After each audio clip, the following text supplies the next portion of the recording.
The portrait of a lady जो खुशवंत सिंह ने लिखा है, इसकी जो समरी है वो हम इससे पहले की वीडियो में कंप्लीट कर चुके हैं। इस वीडियो में हम इसके एनसीईआरटी के कुछ मोस्ट इंपॉर्टेंट वर्ड मीनिंग्स हैं जिसको हम समझेंगे। तो फर्स्ट नंबर पे है पोर्ट्रेट। तो पोर्ट्रेट क्या है? एक पेंटिंग या किसी पर्सन की जो ड्राइंग होती है उसको हम कहते हैं, जिसमें कि उनकी जो पोर्ट्रेट बनी हुई थी उनकी दादी की, किस तरह से उन्होंने उनकी इमेज शो करी थी, इस जो चैप्टर है बताया गया है उसमें। सेरेनिटी का मतलब पीसफुलनेस होता है, एक शांति, कामनेस होता है।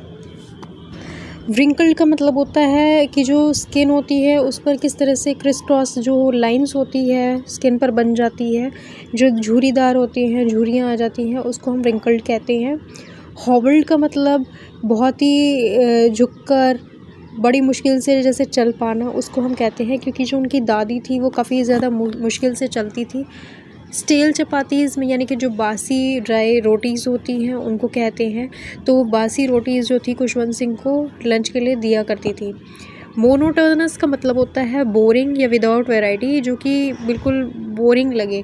तो उनकी जो दादी है वही वाली जो प्रेयर्स थी वही चैंट करती रहती थी, जो कि खुशवंत सिंह को बोरिंग लगता था। इसके बाद है फेबल्स।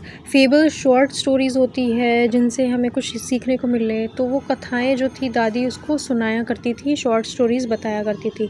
लेप्रोसी एक क्रॉनिकल इन्फेक्शन डिजीज़ होती है जिसे हम कोड कहते हैं। Accepted her seclusion, agreed to live alone, मतलब उन्होंने जब खुशवंत सिंह अपना स्कूल जाना उन्होंने शुरू कर दिया था सिटी में आके, तो उन्होंने दादी ने खुद से ही स्वीकार कर ली थी ये चीज़ और अकेली रहने लगी थी। फ्रीविलस का क्या मतलब होता है? सिली या अनइम्पॉर्टेंट, जो इतना ज़रूरी ना हो। आगे है बेड लैम्प। बेड लैम्प का मतलब चोस होता है या नॉइज़ी प्लेस होती है जहाँ बहुत ज़्यादा ही शोर आना है, बहुत ज़्यादा ही शोर आना, शोरगुल होना। थम्पिंग का क्या मतलब होता है? बीटिंग विद फोर्स, यानी कि जो ज़ोर से बजने वाली धड़कनें हों या बीट हो, आवाज़ हो, उसको हम थम्पिंग कहते हैं, क्योंकि जो ड्रम्स थे वो काफ़ी ज़्यादा वो ज़ोर ज़ोर से बजा रहे थे। और पैलर का मतलब पेल फेस होता है, उनका जो कलर था वो फीका रंग पड़ा जा रहा था। ड्रेप्ड का मतलब कवर्ड विद क्लोथ, जब वो उनकी डेथ हो जाती है दादी की तो वो उनको क्लोथ में लपेट देते हैं, बिल्कुल ढक देते हैं। रिज़ाइन का मतलब होता है एक्सेप्टेड समथिंग विदाउट प्रोटेस्ट, बिना किसी के प्रोटेस्ट के हार मान लेना, किसी चीज़ को स्वीकार कर लेना। कंसोलेशन का मतलब होता है comfort given to someone who is sad, किसी को कंफर्ट देना जो ज़्यादा दुखी हो। तो इस तरह से ये जो हमारे वर्ड मीनिंग्स थे मोस्ट इम्पॉर्टेंट थे, जो एनसीईआरटी के जो चैप्टर है उसमें पूरे में दिए गए हैं और जो मोस्ट इम्पॉर्टेंट है।